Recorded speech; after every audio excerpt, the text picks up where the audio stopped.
Buenas noches con todos. Bueno, de antemano pedir las disculpas. Estuve en una emergencia, no la esperaba. Se presentó una emergencia un paciente, así que tuve que atender. Recién me desocupo. Estaba programado para hoy día hacer una parte teórica y avanzar tal vez algo de práctica de lo que es locomotor, de la parte subsecuente de esta semana. Muy bien, encuentro 35 alumnos. Tenemos exactamente media hora porque luego inicia las clases de imágenes. Bueno, damos inicio entonces a la clase. Vamos a avanzar hasta la parte teórica hoy día. ¿Me escuchan? Buenas noches, doctora. Sí, sí se escucha. Buenas noches. Muy bien, entonces iniciamos con la parte teórica que falta sería el tema de poliartritis, ¿ya? Vamos a avanzar algo más de poliartritis en la parte, sobre todo, semiológica. 35 alumnos. ¿Qué pasó con el resto? Faltan.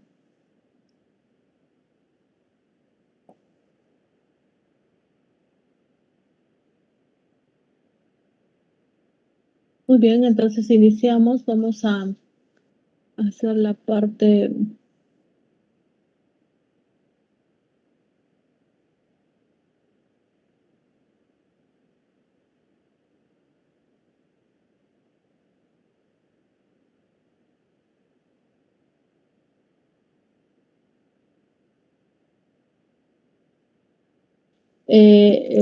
La gran mayoría de pacientes adultos mayores y jóvenes, entre varones y mujeres, acuden a atenciones al centro de salud de nivel primario y luego con complicaciones a nivel hospitalario por esta enfermedad llamada poliartritis.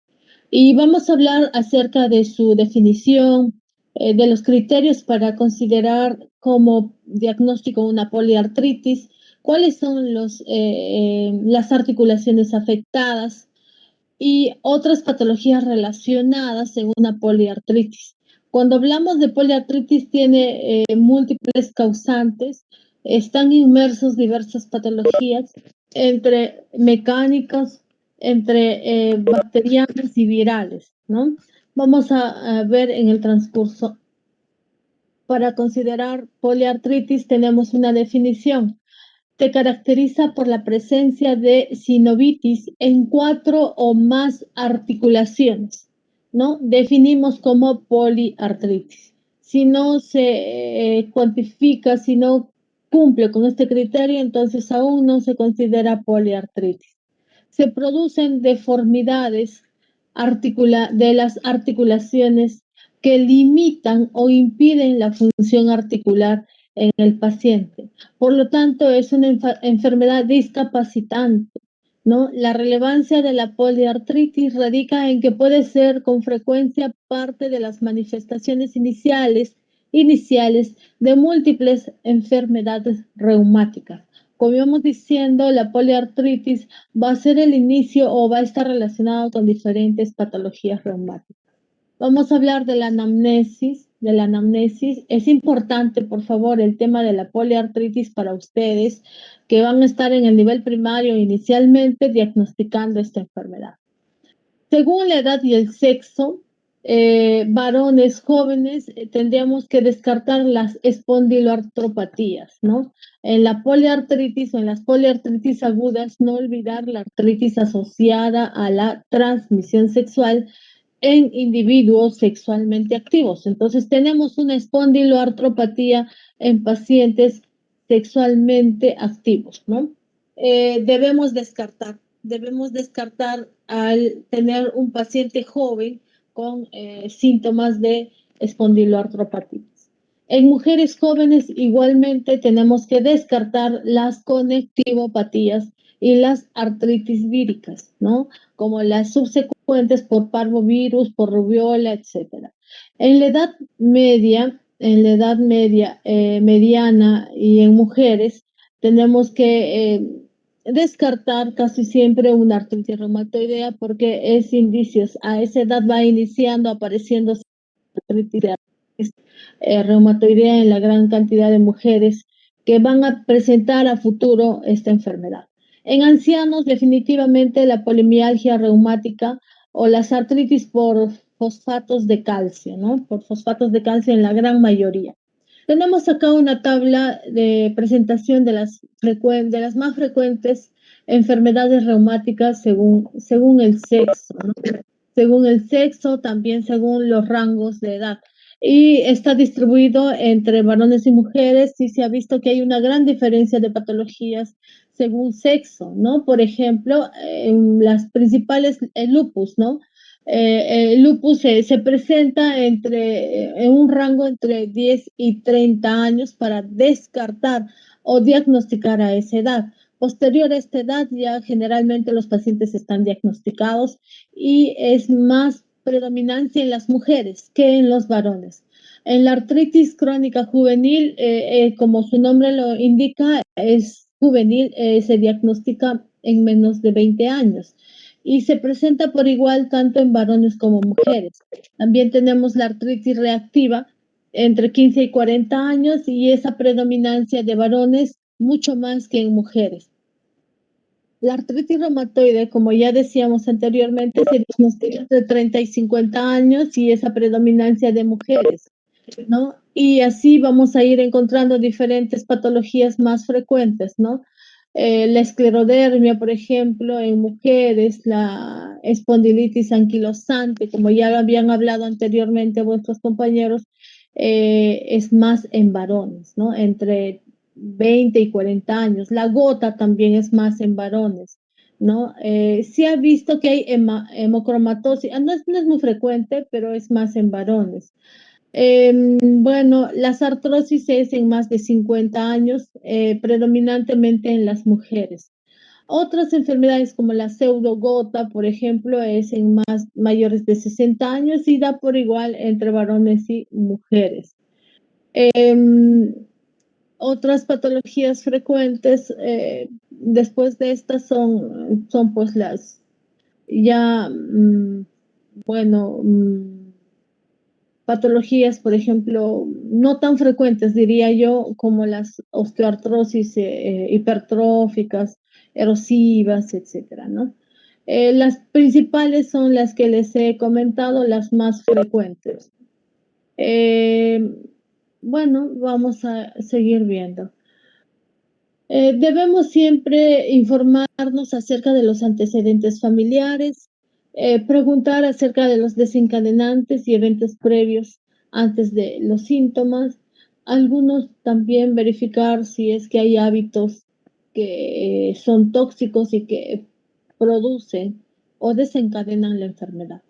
Dentro de lo que es antecedentes familiares, se debe preguntar por antecedentes de enfermedades reumáticas en padres, en hermanos, ¿no? En tíos inclusive, ¿no? Poniendo especial énfasis en las que presentan poliartritis. También se debe investigar condiciones asociadas a psoriasis, uveitis y enfermedades inflamatorias del intestino. Son antecedentes que nos van a dar una señal de que podríamos estar ante un paciente con poliartritis o enfermedades de conectivopatías.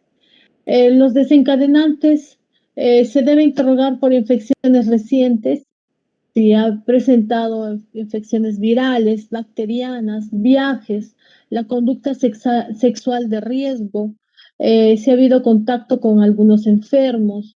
Algunos síntomas clave para descartar estas enfermedades podría ser la fiebre, una fiebre, dolor de garganta también, diarrea, lesiones cutáneas, síntomas oculares. Dentro de hábitos tóxicos, el consumo excesivo de alcohol, la probabilidad de sufrir, aumenta la probabilidad de sufrir o padecer episodios de gota. El tabaco también es un factor de riesgo para algunas enfermedades de origen autoinmune. Algunos usuarios de drogas, por ejemplo, de vía endovenosa, tienen mayor riesgo de producir las hepatitis, ¿no? B y C y el VIH, y estos podrían posteriormente evolucionar con patologías reumáticas y patologías de poliartritis. Ujú. En la historia familiar debemos indagar antecedentes de artritis reumatoidea, enfermedades reumáticas en general, psoriasis, uveitis, enfermedad intestinal, ya lo dijimos, ¿no? Los hábitos sexuales, como habíamos indicado, la artritis gonocócica es una de las patologías más frecuentes de tipo artrósico, la sífilis también, artritis reactivas que están asociadas al virus de hepatitis B o al VIH. Son muy frecuentes, sobre todo en pacientes que tienen contactos con homosexuales. En antecedentes inmediatos a la aparición hay que buscar procesos ocurridos en las semanas o meses previos al inicio de los síntomas, ¿no? Con fiebre, dolor de garganta, algunas erupciones cutáneas, diarreas, problemas miccionales y oculares. Algunas características del dolor puede ser de inicio brusco, ¿no? Cuando generalmente es característico de una artritis séptica, ¿no? O microcristalinas. Puede ser algunas de inicio gradual, que son en aquellas enfermedades de las conectivopatías. Tenemos acá un cuadrito para ver un diagnóstico diferencial de la poliartritis según la cualidad, ¿no? Por ejemplo, debemos descartar de origen mecánico.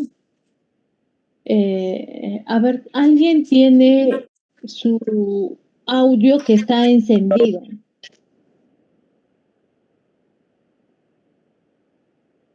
Ujú. Alguien tiene su audio encendido.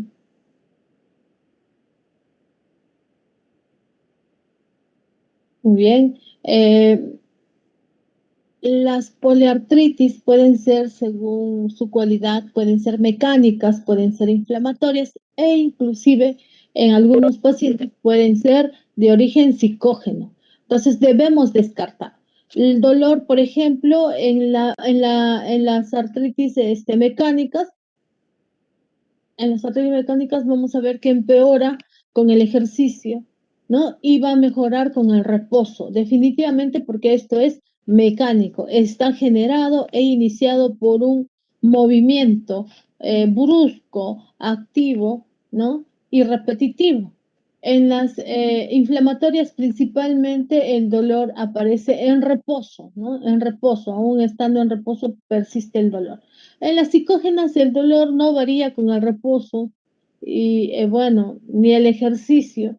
Y sí va a mejorar con algunos factores climáticos, emocionales, ¿no? Entonces, de repente a la paciente lo sacan a pasear, de repente a la paciente le ponen en situaciones emocionales positivas y van a ver que el dolor va a desaparecer, ¿no? Es de origen psicógeno.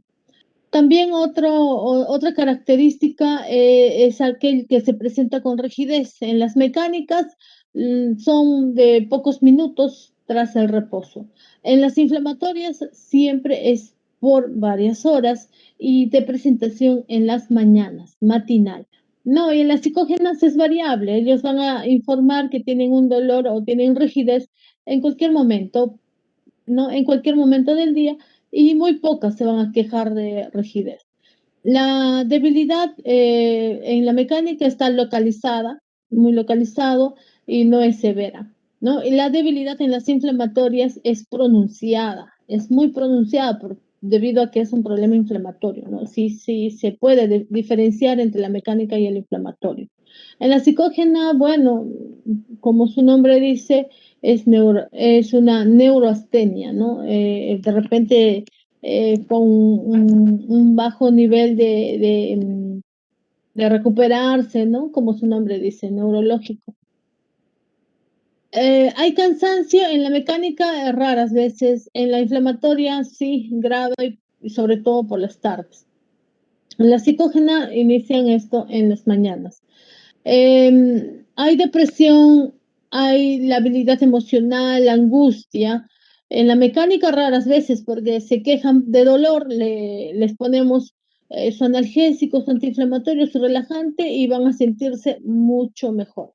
La debilidad, la depresión y la habilidad emocional en ellos es raro. Sin embargo, en las inflamatorias coinciden con la actividad clínica, ¿no? Si vamos a ver que hay un paciente que está con depresión, con tendencia al llanto, por el exceso de inflamación y por el dolor. Es muy frecuente. En la psicógena, bueno, sí, hay depresión, hay la habilidad emocional presente, ¿no? Además hay otros trastornos emocionales como insomnios, cefaleas, parestesias, etc. Son características del dolor en este tipo de pacientes. La duración de la poliartritis puede ser aguda como puede ser crónica. Llamamos aguda, ustedes ya conocen esta clasificación, es por el tiempo, ¿no? Por el tiempo de presentación. Es menos de 6 semanas en las agudas, ¿no? Por ejemplo, la poliartritis vírica. Estas van a remitir en el de poliartritis crónicas cuando estas ya tienen mayor duración, ¿no? Mayor de 6 semanas, eh, que generalmente es típica de la artritis reumatoidea y otras conectivopatías. Acá tenemos una imagen de una poliartritis aguda y una poliartritis crónica, ¿no? Las agudas como decíamos inicialmente, infecciones bacterianas, virales, ¿no? Algunas artritis por microcristales también, algunos reumatismos que se presentan, llamados los poliandrómicos, algunos eritemas nudosos o nodosos también llamados de esa manera. En la artritis reumatoide juvenil también se presenta de manera aguda.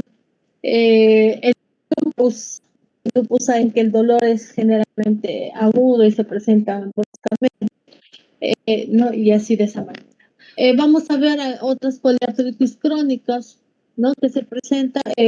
Bueno, estas podrían conllevar a un evento del dolor de más de 6 semanas, ¿no? Esto definitivamente va a estar coincidiendo con la artritis reumatoidea, la artritis a evolucionar con el tiempo. El lupus también definitivamente llega a pasar lleva a convertirse en artritis crónica y otras enfermedades también, ¿no? Eh, bueno, en este caso, enfermedad mixta.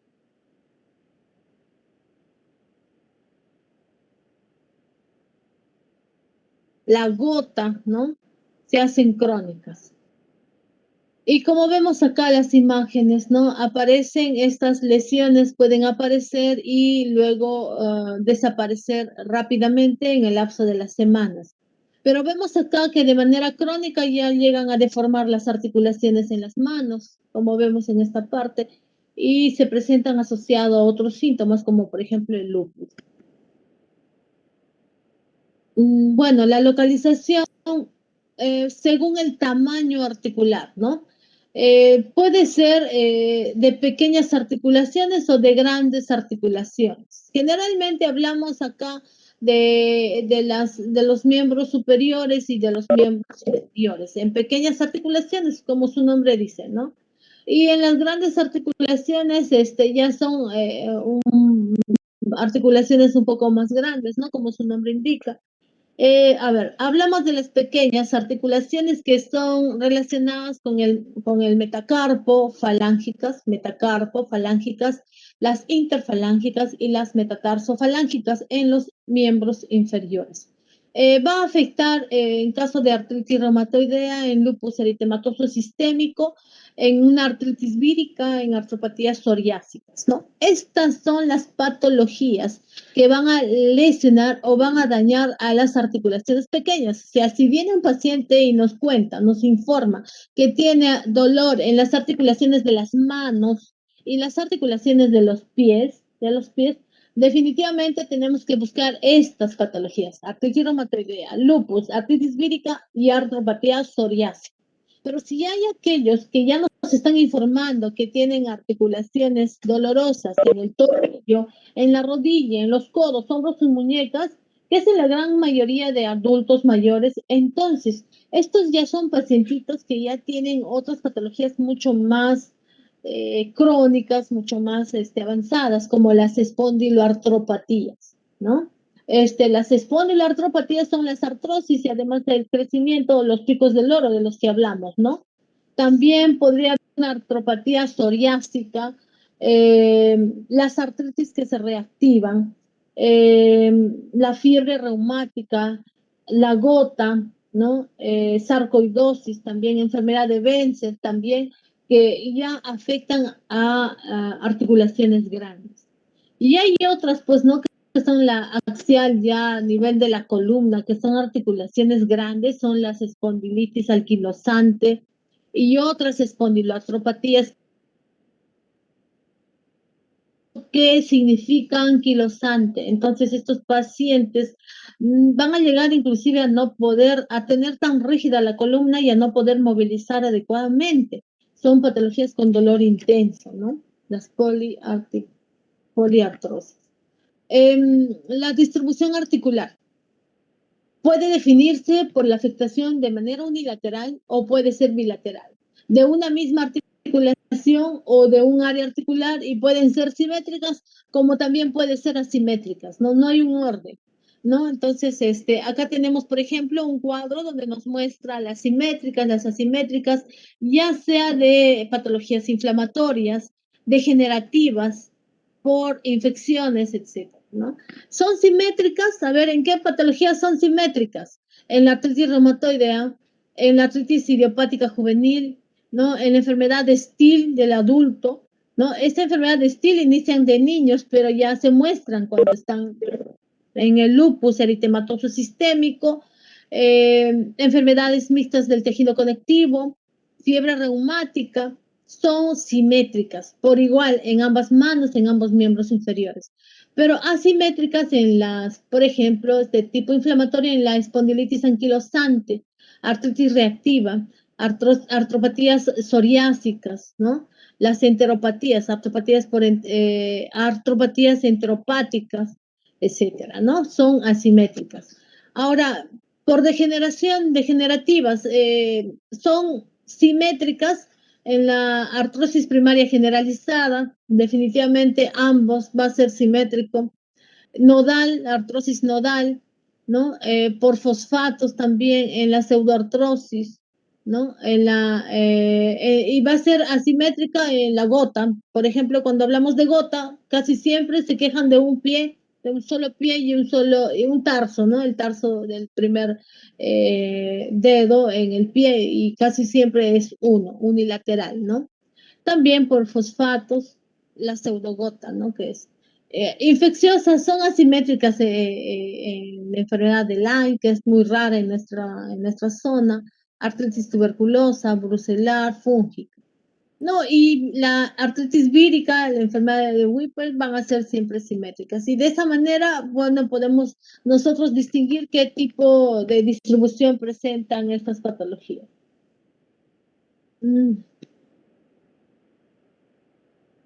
Y la secuencia de la afectación articular, vamos a ir viendo que inicialmente va a ser de tipo intermitente, ¿no? Intermitente, luego estos van a presentarse de tipo migratorio y al final podrían inclusive presentarse de tipo aditivo. ¿A qué se refiere? Intermitentes, que aparece y desaparece, ¿no? vamos a ir viendo, ¿no? Intermitente hay una remisión completa de signos y síntomas entre los distintos episodios, como la artritis por microcristalinos, la fiebre mediterránea, enfermedad de UTI. Migratorio es cuando hay una afectación de una nueva articulación que coincide con la mejoría o la resolución de otra articulación previamente afectada, ¿no? Suele ser propio de las poliartritis agudas como las artritis de Neisseria. Y aditivo va a ser cuando hay una afectación de nuevas articulaciones, mientras las afectaciones de otras articulaciones permanecen sintomáticas, ¿no? Esto suele suceder en la artritis reumatoidea, en la artrosis, en las artritis reactivas. Entonces, el paciente que presenta mayor molestias es pues el que tiene de un curso una secuencia aditiva, ¿no? Sí, pues esa es. ¿Cómo vamos a ver a la exploración física? Vamos a evaluar si hay aumento del volumen, como vemos en esta primera imagen, hay aumento del volumen, si se presenta con eritema, si hay aumento de la temperatura, si hay dolor a la palpación, ¿no? Tenemos que palpar. Y si hay disminución de los movimientos articulares, alguna limitación de estos movimientos, ¿no? Acá vamos a ver, a la inspección, por ejemplo, vamos a evaluar la piel, las articulaciones. Algunos pueden presentarse con tumefacción, como vemos en esta mano, ¿no? Algunos con deformaciones de las articulaciones, como observamos en esta zona, en las interfalángicas. Algunas deformaciones y nódulos, ¿no? Atrofia muscular, también podemos ver algunas atrofias musculares.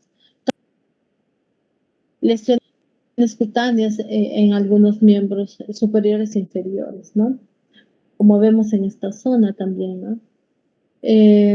Cambios de lesiones cutáneas acá, en esta mano, ¿no? Cambios de coloración igualmente. A la palpación, como vemos acá, está palpando la rodilla, puede haber una tumefacción en la articulación, puede haber aumento de la temperatura a nivel corporal, algunas patologías reumáticas presentan con incremento de la temperatura, puede haber deformidad articular, dolor. ¿Y cuál es la movilidad articular? Tenemos que hacer una evaluación de si hay una lesión en el músculo o en los tendones, ¿no? Ver si hay una enfermedad propia del paciente, hay sinovitis o, bueno, en este caso un problema de la sinovia, ¿no? Dolor en la bolsa serosa o en el tendón de inserción, ¿no? Es a evaluar. Y bueno, la ayuda diagnóstica ya es la parte ya que vamos a ir ahondando poco a poco en la parte diagnóstica y tratamiento, ¿no? Hasta acá es la parte más importante, la exploración física, conocer la anamnesis, el tipo de articulación, la distribución, ¿no? A ver, vamos a ahondar algo de la ayuda diagnóstica. Cuando nosotros queremos diagnosticar adecuadamente en estos pacientes, tenemos que ver cuáles las características del líquido sinovial, por ejemplo, ¿no? Vamos a ver cómo es el líquido sinovial en estas diferentes patologías, ¿no? Por ejemplo, mecánicos, la artrosis, artropatías traumáticas, algunas osteonecrosis, si fueran inflamatorios, puede ser en la artritis, en el lupus, la fiebre reumática, gota, pseudogota. Las inflamatorias, pues la artritis infecciosa. ¿Cómo es el líquido sinovial? La transparencia normalmente es claro, amarillento. Si hay un problema mecánico, la transparencia sigue siendo claro y amarillento, pero si hay un traumatismo, puede ser hemorrágico. Si es inflamatorio leve, generalmente la transparencia se pone turbio y si es inflamatorio, intenso, séptico, va a ser purulento porque es inflamatorio y séptico, purulento. La viscosidad normalmente es elevada, pero ya en patologías inflamatorias de leve, moderado, intenso, esta viscosidad va a bajar, se va a poner más líquido. La glucosa normalmente se aproxima a la glucosa del plasma, ¿no? Pero en las inflamatorias esta glucosa puede ir bajando, puede ir disminuyendo por consumo, como ya lo dijeron antes. Los leucocitos normalmente es menos de 50. ¿no? Pero en las mecánicas los leucocitos van a incrementar, ¿no? Van a incrementar. Y en las inflamatorias van a incrementar muchísimo más, van a estar entre 2.000 a 50.000, y en los que son sépticos, pues ustedes saben, los leucocitos van a aparecer y van a ir muriendo en la guerra, entonces van a ser mayor de 50.000 leucocitos. ¿A predominio de qué? De los polimorfofuncionales, polimorfonucleares. Normalmente son pocos, menos de 25, pero en el mecánico ya va subiendo un poco más a 30, en las inflamatorias mayor de 50 y en los sépticos mayor de 75. Proteínas, bueno, las proteínas van incrementando, normalmente es 1.5 hasta 3. Pero en las inflamatorias van a ir incrementando 2.5 y si es séptico, mayor de 3. Y así, de esa manera, vamos a ir evaluando cuáles son las características del líquido sinovial. Muy bien, el hemograma. Un análisis sanguíneo en el paciente que tiene problemas de poliartrosis. Chicos, les voy a pedir 5 minutos, ¿ya? 5 minutos y terminamos. El hemograma en estos pacientes, generalmente vamos a hacer la fórmula. Si vemos que hay un paciente con neutropenia, más artritis reumatoidea, podría ser un síndrome de Felty. Y si vemos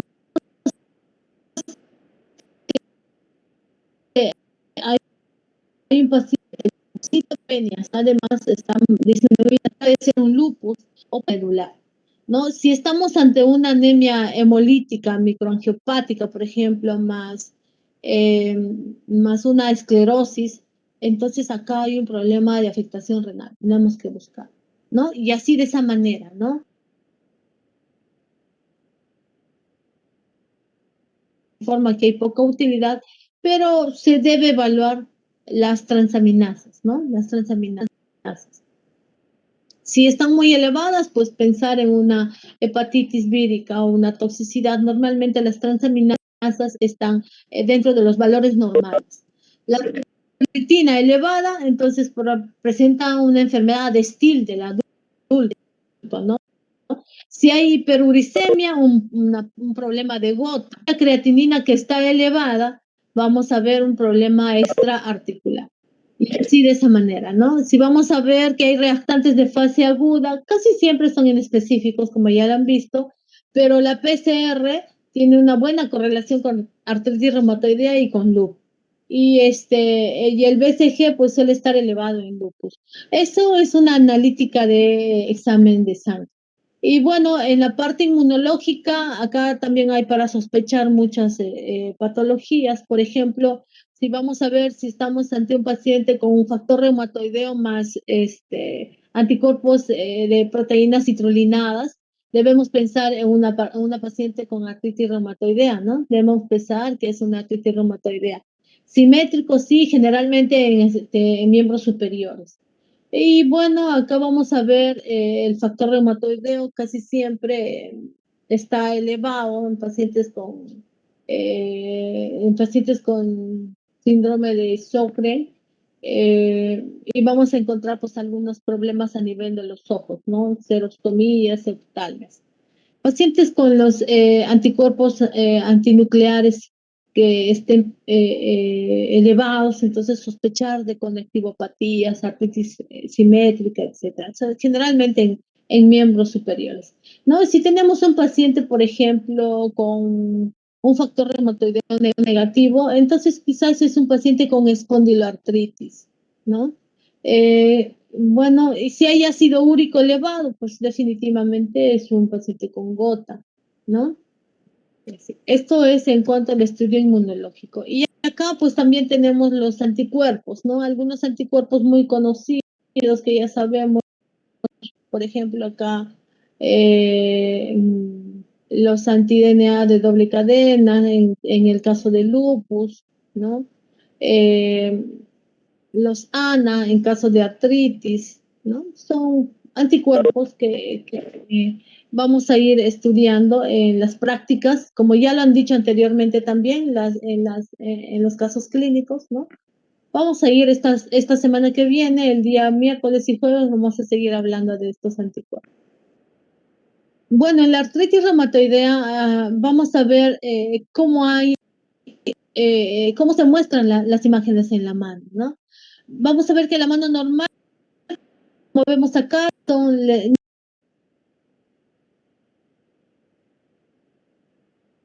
Y no solamente hay un desgaste, vamos a ver que hay el desplazamiento del hueso, como vemos acá. Por tanto, hay una deformación del metacarpo y de las falanges, ¿no? En esta patología vamos a ver casi siempre que el líquido sinovial está turbio, tiene poca viscosidad, ¿no? Y hay una deformación pues a ese nivel, ¿no? Entonces acá tenemos que pedir un factor reumatoideo y los anticuerpos, los péptidos citrulinados. En los espondiloartrosis o las espondiloartritis, casi siempre vamos a ver en la columna, ¿no? Son las artritis, pero además de que vamos a observar los picos del loro, ¿no? Algunos crecimientos en las apófisis de la columna, de las vértebras lumbares, ¿no? Como vemos acá, ¿no? Vemos acá, por ejemplo, como esta apófisis está más pronunciada, ¿no? Igualmente acá, ¿no? Más pronunciada. Igualmente acá vamos a ver las apófisis más pronunciadas, ¿no? Como ven la flechita acá.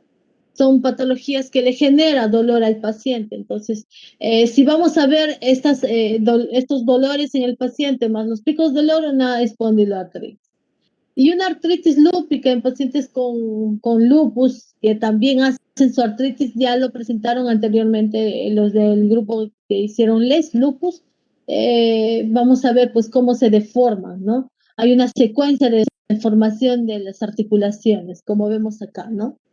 Van a anquilosar y se van a deformar, ¿no? Los dedos en pinza también me dijeron, ¿no? Richard dijo, los dedos en pinza. Además de que hay cambios de color, además están eritematosos, con alta inflamación, ¿no? Signos inflamatorios. Y la artropatía gotósica, ¿no? La gota gotosa, también hay cristales alrededor, en contorno de estas articulaciones y vamos a ver una deformación de los dedos, como vemos acá, ¿no? Una deformación. Y debido a esta hay una pronunciación del tarso, ¿no? Del pie, en el primer dedo. Bien, chicos, hasta ahí esta parte de la artritis, poliartritis.